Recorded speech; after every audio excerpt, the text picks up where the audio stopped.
So, delighted to have here Jaana Tapanainen-Thiess, Secretary-General, Government Report on the Future and Government Foresight Group in the Officer of the Prime Minister of Finland. You're very welcome. Online, we have Kristel van der Elst, Director-General of Policy Horizons Canada.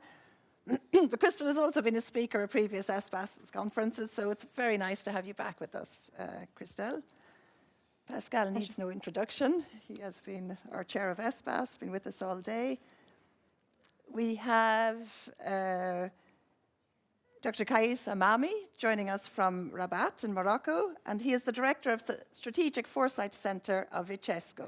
You're very welcome also, sir.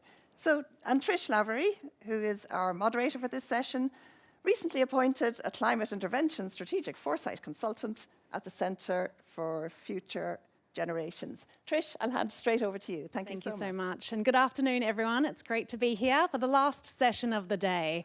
But we are not going quietly into the night under my watch, let me tell you. I'm going to embrace the energy of Anne in telling us the things that we need to hear rather than things we might want to hear.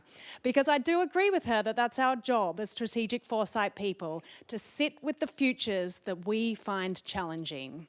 Because what a challenging time it is. We are almost certainly living in a post-1.5 degree world. That warming threshold that we tried so hard to avoid has been surpassed, and we are on track for warming of up to 3 degrees by the end of the century. And that reality is bringing a new set of questions to the table. How can we limit the extreme levels of suffering that a 3 degree warming world will bring to both humans, animals, and ecosystems? What does a 3 degree warming world even look like?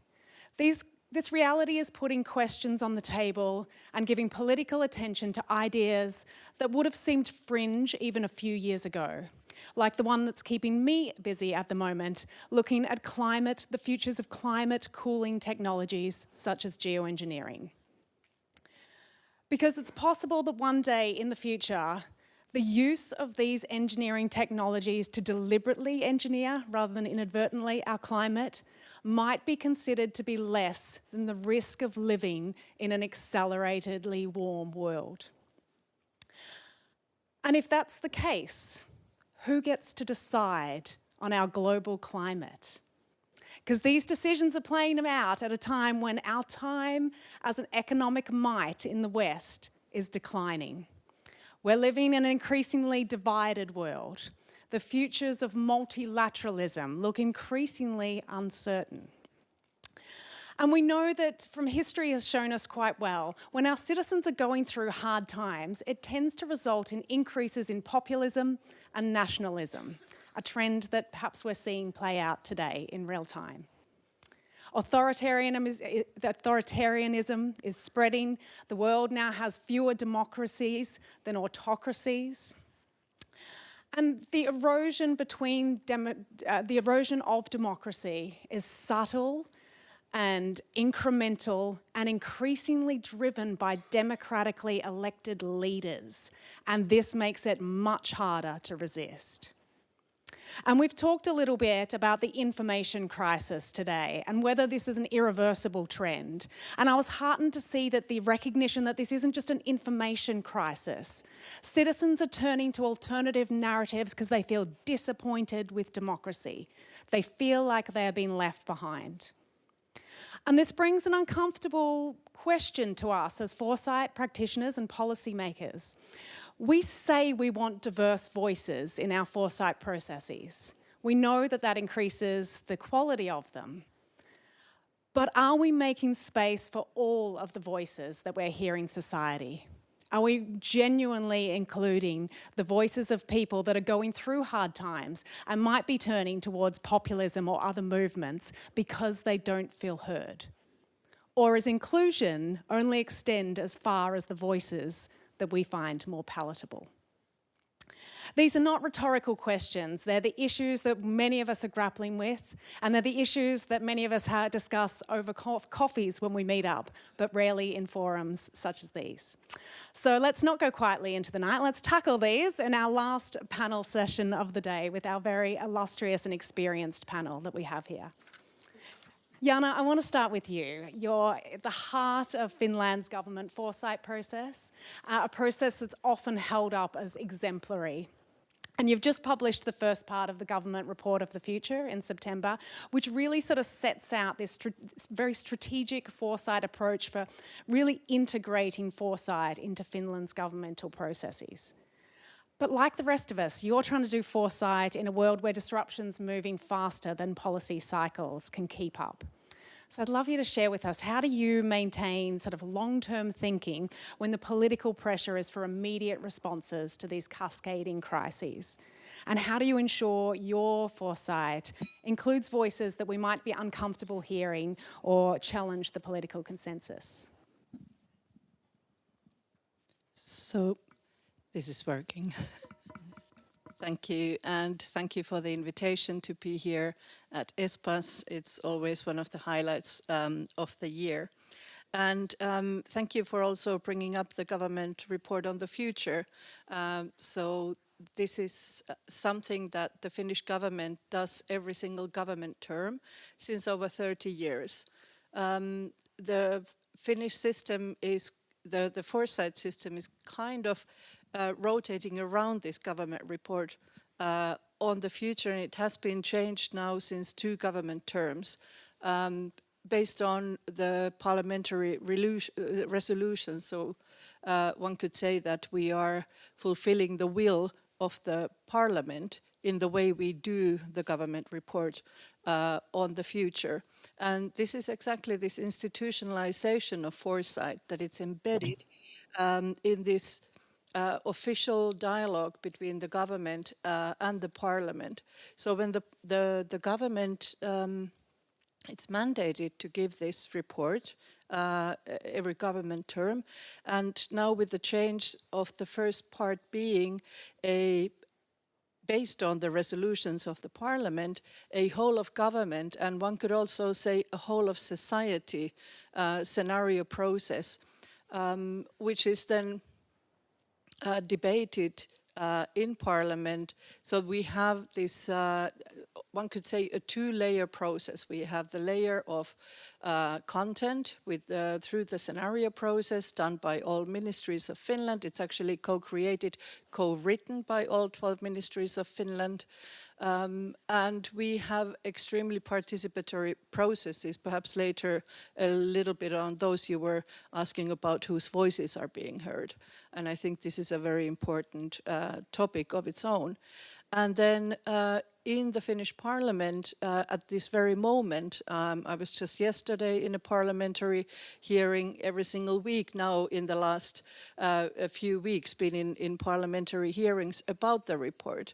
So when sometime in spring next year, when the Parliament, the Committee of the Future in Parliament is ready with the hearings, and all the other committees have sent their statements to the Committee on the Future, they create new set of resolutions, a new set of guidelines for the government how to do the report the next time. So I think it's really the reason why we are able to continue doing this for over 30 years is this embeddedness in this institutionalized system. It's the backbone of that allows us to do this work. Jaana, thanks so much. That's fantastic. I love that iterative nature of it too. Kristel, I'm going to throw to you next. You've got such a long experience of undertaking foresight processes both here in Brussels and in Canada. And your organisation, Policy Horizons Canada, has been tracking the future of sense-making for quite a while now. And I think, as far as I'm aware, it was one of the first organisations to really pick up on this trend that, you know, we're losing a sense of shared reality, and really see that and the implication of it of being quite fundamental to things like trust in government. So, Kristel, I want to ask you today, you know, are we heading toward a world in which, people people believing fake news might not be the biggest problem? It might be that people just don't believe anything at all. Are we sort of losing our shared reality? And if so, how does Foresight processes work when there's less of a common ground to work on and when different groups might be operating in completely different information ecosystems? Yeah, thank you so much. And I wish I could be with you in person, but thank you. I'm still very thrilled. I've been following the conversations also from here. So I feel a bit there. Yes, we are losing, of course, a shared sense of reality, and that confusion between kind of what we think to be real and what is not is going to become more and more complex. I'm not sure that people won't believe anything at all anymore, though. But as you're mentioning, kind of the fact that we're living in these very different and non-connected ecosystems of information, it is contributing to that common, loss of common kind of reality. And it does change the way we make sense of the world. What we think might happen, coming to Foresight, what we think might happen in the future and what we think is needed for the future, right? So, but I think it's only be part of the story, actually. It's important that we really recognize, and I think we've heard it in the sessions before also, that we're living in an area where there's like great paradigm shifts. It's really defining how we look at reality. And these fundamental changes, there's fundamental changes in just the underlying assumptions people have about what is true. There's fundamental changes in what people believe to be true. And there's fundamental changes in frameworks through which that we use to understand and interpret our world. And so it's completely changing the way people are thinking, behaving, taking actions, and having, what we think is normal, what are normal norms and rules in society. And that is because the way we make sense of the world is not just based on the information we're gathering. So we often hear it's a problem of misinformation.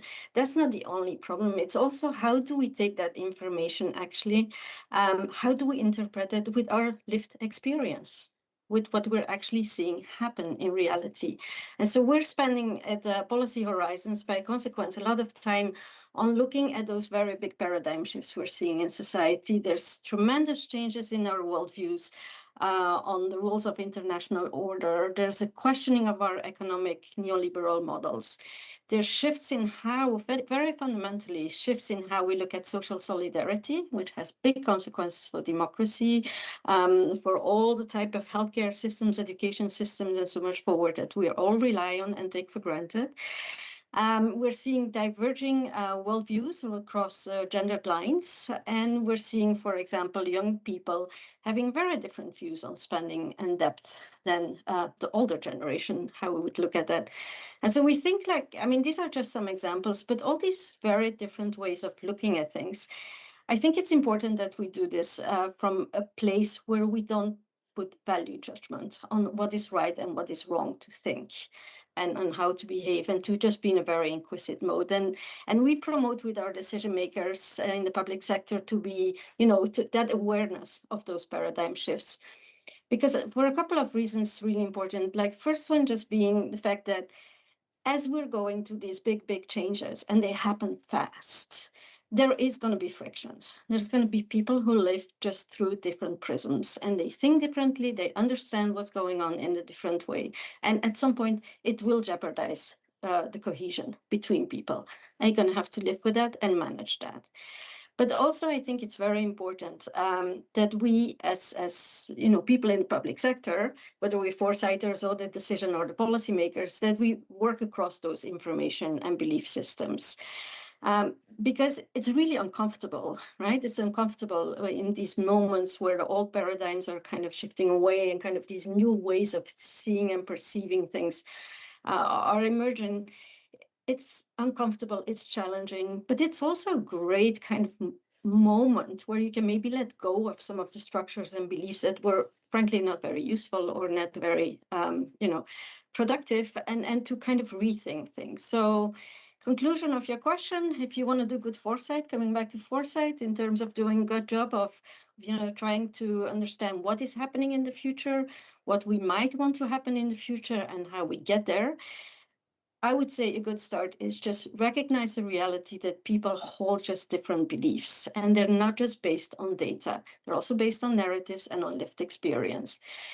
And that we are going through these big changes in how we look at things, and that we have to also maybe start asking ourselves, question our own assumptions and our own beliefs, and be more open to kind of trying to understand how other people are looking at things, and to just like make that effort to really go to the other side, to say so, and go out and look at other people. So, and in Foresight, actually, Foresight tools and practices have proven to be extremely helpful for doing some of that work. So there you go. Kristel, that's so fantastic. Thank you. And I think it's a really important point to remember that, strategic foresight can be a little bit moderator-led, and we've got to be fighting against our own biases and our own worldviews, and actually hearing what we're really hearing from people rather than what we would like to hear. Pascal, I'm going to turn to you now, if I could. So, you've had incredible success at embedding strategic foresight through ESPAS, as the chair of ESPAS, which is a really unique inter-institutional foresight process in the UN. And you've really been able to put in place a systemic approach to sort of embed foresight in EU policy and decision-making, despite the fact that you're operating, as we all are, amidst this global trend in democratic backsliding. How have you built the flexibility to successfully do EU-wide foresight, even despite the fact that member states are bringing different perspectives and sometimes even moving in different directions? And when the political appetite is for short-term solutions rather than long-term thinkings, how do you make the case that foresight is necessary and not just a luxury? Thank you. I may dispute some of the assessment you've done, because for me, I think it's a great time for foresight. I've observed that in the member states lately, there have been very positive developments. And some of our member states which didn't have this long-term experience that Finland may have built very efficient foresight capacities recently. I can commend what our Spanish colleagues have done lately, what our Greek colleagues have done, and I can name many others. So I think there is a momentum where the political level realizes they need this long-term vision, analysis, and scenario, and so on. Whether they will always see, will they be pleased by seeing the result of foresight is another dimension. But I think we are quite fortunate, and also in the Commission, because in the previous mandate, the President decided that foresight should be part of the political priorities, and we have tried to really embed foresight into the policy making. When I started this job 6 years ago on foresight, foresight was seen as a sort of nice to have, interesting. I think we have to make it relevant, not only interesting, but relevant for the policymakers, that they are confronted with the sometimes inconvenient truth. You mentioned climate change, but other areas as well. Because as you said, we are all victims of short-termism. We try to fix problems immediately. I'm also doing better regulation in the Commission. And now we see, after 5 years of over-regulating very, very fast in fast-moving areas, that we have to correct mistakes of the past under the brave name of omnibuses that you may have heard. So I think we need collectively to continue this battle for foresight, doing our job properly, and I'm quite reassured when I saw yesterday the enthusiasm of young colleagues to meet at the Committee of the Regions to exchange best practices and good example of how foresight can help decision making. So I think all in all, we have the tools.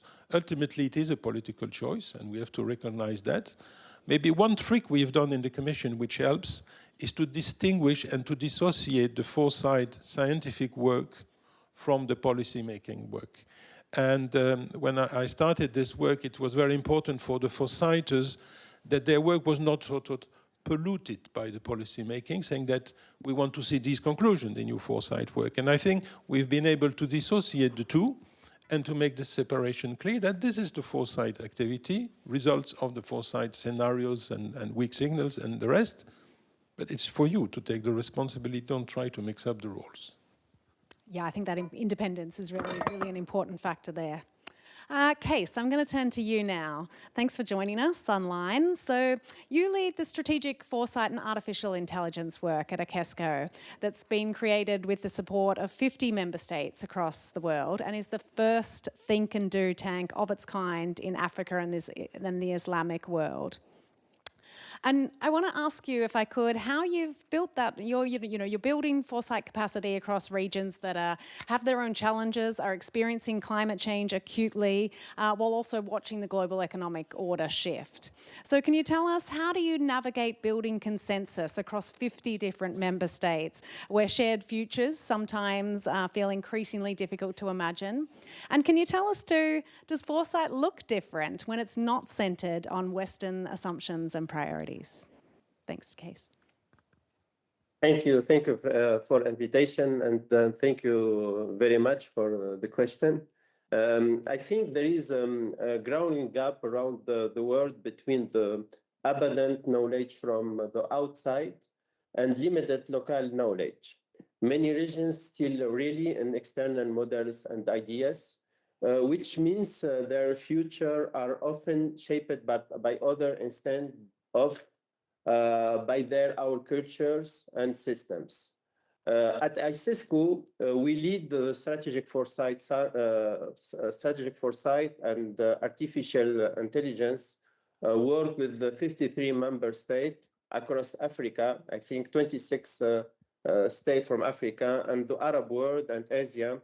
Many of these countries are already facing climate pressure, economic change, and social transformation.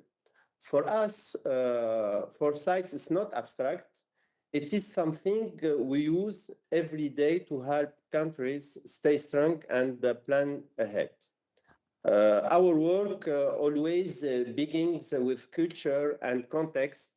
The core element of future thinking, like imagination, reflections, ethics, and long-term vision, already exist in our society.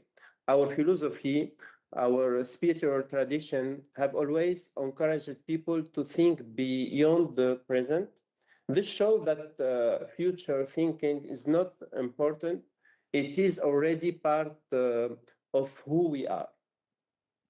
That is why when we do foresight, we ask the right question. We call this value-based foresight, because it's connected long-term planning with identity, ethics, and dignity. At ICESCO, our goal is to help our region take back ownership of their futures. For a long time, global future narratives were creating outside and did not reflect our realities or our aspiration. We believe real development must come from within, from our knowledge system, our youth, our innovators, and our culture values.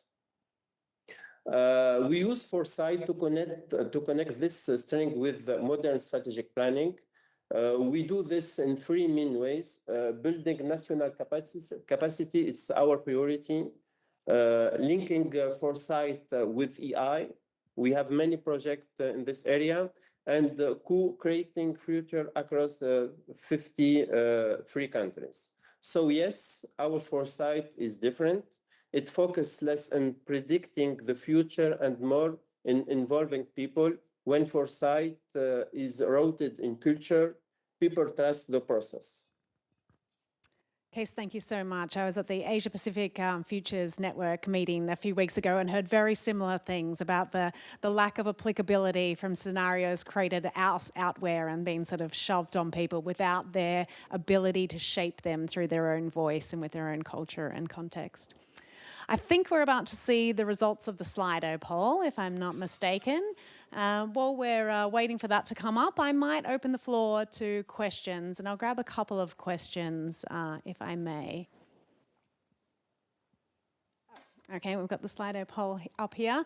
So the main challenge, short-termism, absolutely, reactiveness, lack of diverse views, slow processes, political short-sightedness, the bureaucratic nature of things. I often think if I had one magic wand to improve government, I would just make every document have a little footer on it with the dollar cost in man hours that it took to create. I think that would be just one change that would change everything. Can I ask for questions now for our esteemed panel? Please lean in, ask the hard questions. We're in the final sort of 20 minutes or so. Yeah, the gentleman at the back here.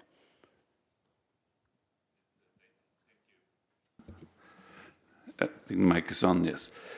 Yes, Pascal, you commended the member states that we made progress in adopting foresight in our national policy shaping and decision making.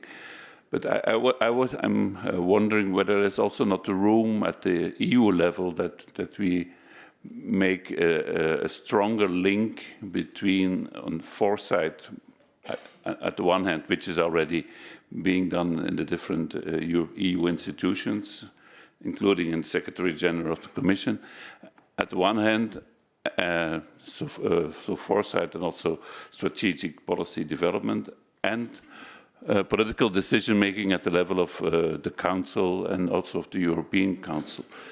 So would it be possible, it's also for the member states to decide, to foresee some moments in the decision-making agenda where we make political commitment to look at the outcome of foresight and see how it really can serve policy shaping and decision-making. The Cypriot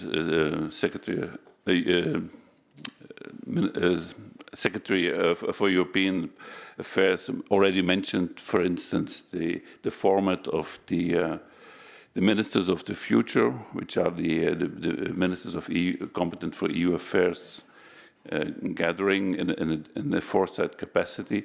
They could perhaps serve as this link between the outcome of foresight work and the decision-making process, giving input to the decision-making process, but also perhaps being used as a tool of evaluation just to check whether the decisions which are taken at the political level are in line with outcomes of foresight and are also in line with the strategic policy documents which are produced by the institutions. I think, for instance, by the strategic agenda. I might stop you there because I'd like to throw just for a couple more, but thank you. We'll take that question. Do we have any other questions? We can take a couple of questions before moving on. Any final questions from the floor before we throw to Pascal to answer that one? All right, Pascal, I'll start to you. Maybe one word of caution. My experience shows that it works very well, foresight as it is, because it's not too much institutionalized. The experience in my institution, the Commission, is that we have, even structurally, brought together policy making and foresight in the same part of the organization. They were divided before. Now, since a few months, they're working together.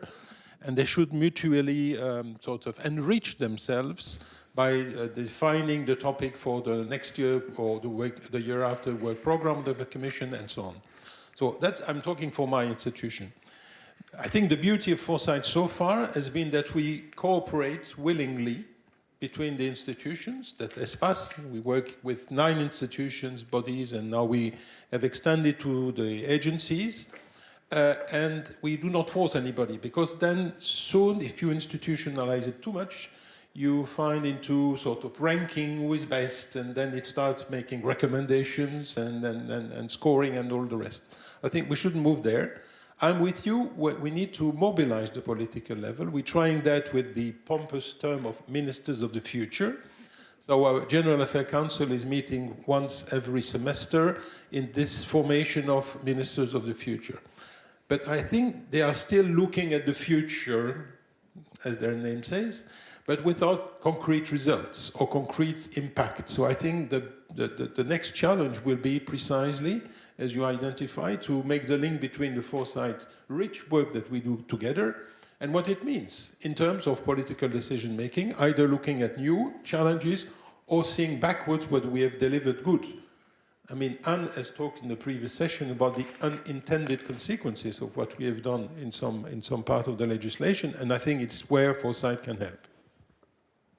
Jaana, did you want to? Yeah, just some examples how in Finland, now with the new change that the first part, the scenario part looking 20 years into the future, is done and co-created by all the ministries, how it is feeding into the planning processes in different ministries. And I've written down some of the insights because I can't refer to all of them, but so generally it just creates, we look at 26 influencing factors. We have a 500-pager strategic operating environment analysis, and that is also co-created, co-written by the ministries. And then the scenario work looking in a very structured, systematic way at uncertainty. And they use it to form, for example, a situational picture, manage risks, develop preparedness and crisis readiness, identify research needs. It's used in sustainability assessment, strategic planning. For example, the Security Committee has looked at the report, and it supports the Finnish concept of comprehensive security. At the Ministry of Justice, it has fed into the comprehensive reform of the Emergency Powers Act. At the Ministry of Social Affairs, for example, in their work on well-being in Finland scenarios, also looking at the healthcare and social welfare up to 2040 service systems analysis. At the Ministry of Transportation and Communication, it's used to update the 12-year National Transport System Plan. The Ministry of Education at the future of Finnish comprehensive school education, higher education, research, and so on and so forth. So all the ministries have examples of practical use of this Foresight insights. And we don't have to wait for the report even to be ready before it's already embedded into these other processes. So I think this is a very good example, kind of this, by taking ownership of that work, it is kind of automatically integrated into those decision-making processes. Wonderful, Jaana, and here we see why Finland is held up as the gold standard of Foresight sort of integration across government. I'm conscious of time, and I want to end now, as you were talking about, a 500-word report, which, I love things like that, and we'll sit there and really devour them. But I work with a lot of politicians. They tend to be fickle, flighty creatures who have fairly short attention spans. So I wonder if we can just finish up with your closing reflections, but really share, because I know I have to do this quite often, but the elevator pitch of bringing politicians on board, of understanding why this is something necessary that we do. It's not just something we do because we find it fun, to get up here and explore futures, but how we really explain the value and use and benefit to our leaders that might not have the attention span to wade in or even to participate sometimes in our Foresight processes. I might go to online first. Kristel, I'll throw to you if I could. Okay. Yeah, I believe that in a world where you have really radical change as we're in now, foresight is indeed more important than ever, because it's in time of crisis and certainly in this very competitive environment we're in now. If you don't have proper foresight, you have, any politician will say that you have a high risk of policy failure, of getting it wrong. You'll see knee-jerk reactions, and you'll see decisions that are being made based on very outdated beliefs and assumptions, just because you have to think fast. You don't have the time necessarily to question all the beliefs you have and all the assumptions. And for me, it looks a bit like it's like playing fast chess without understanding the game, without anticipating kind of what the opponent might be doing, and without having any strategic planning skills that allow you to win that chess. That's the game we're in. So yes, you can play, but what are your chances to win if you don't have the right capabilities behind that? Oh, I love that analogy, Kristel. That's so great. Käis, can I throw to you now? In one sentence, the future is not something we wait for. It is something we co-create with the dignity, knowledge, and shared responsibility. Magnificent, thank you. Pascal. I'm afraid you referred to the 500 words of the Finnish report. It's 500 pages. Yes. And I can tell you this is not the level of patience of my political masters. And 500 words might be much too much. No, I've seen something very striking this week. The NATO Foresight group have produced a comic book. At first I said, oh my God, this is a bit light for such a serious topic as Foresight. But I read it. And as a Belgian, I'm of course attached to comics. And I found it fascinating because when reading through, you see all the Foresight knowledge and insights coming through the comics and the different pages. So I'm not saying this is a magical formula, but I think we need to think out of the box to present the work of Foresight, because I'm sorry, but the 500 pages long, you need to digest this into a much more palatable manner and attractive manner. Yeah, I think that's the biggest challenge that I always think through, preventing what I call the in-shelfification of something. Oh, thank you, Trish. We'll just put this on the shelf here and never look at it again. Jaana. So I'll start by defending the work. And actually, the report that was given to the Parliament is not that 500-pager, but we need a foundation. We can't just take the insides of our hats. So we have to have a very thorough analysis. And this is the first time we've done it in that. And because it goes into continuous horizon scanning and monitoring of the environment, I don't think we will ever see this again. So this was kind of a one-time foundational work, and the report that was given to the Parliament was much shorter. But when we look at things, so when we looked at the future of China, for example, people who are interested in the future of China and they look at this 500-pager, they might find it, though, a little bit, it could go even more into depth. So when you have 26 topics across the pestle categories, you can't go too much in depth in any of them, but it gives a good outlook. I would actually then also for the page, future is a moving target. So we really have to be and take care of the capabilities and capacities to do this kind of work. And it takes time. And also we have to look at unwanted futures.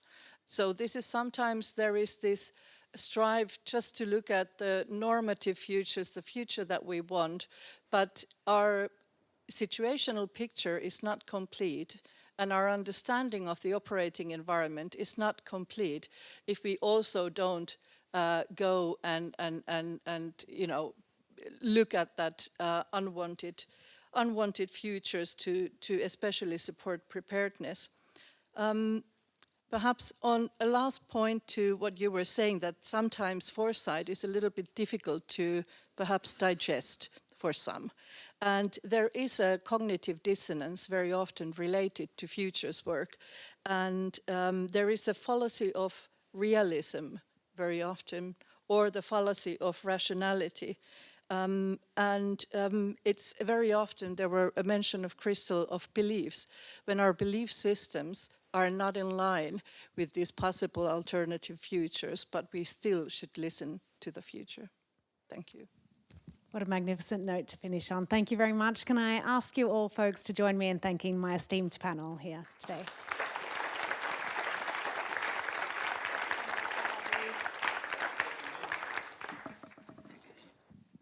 I don't need that. I can put it down. So thanks to Trish for such great moderation, a lot of energy, and a really good panel. And thank you, the audience, for just being so engaged and on form today.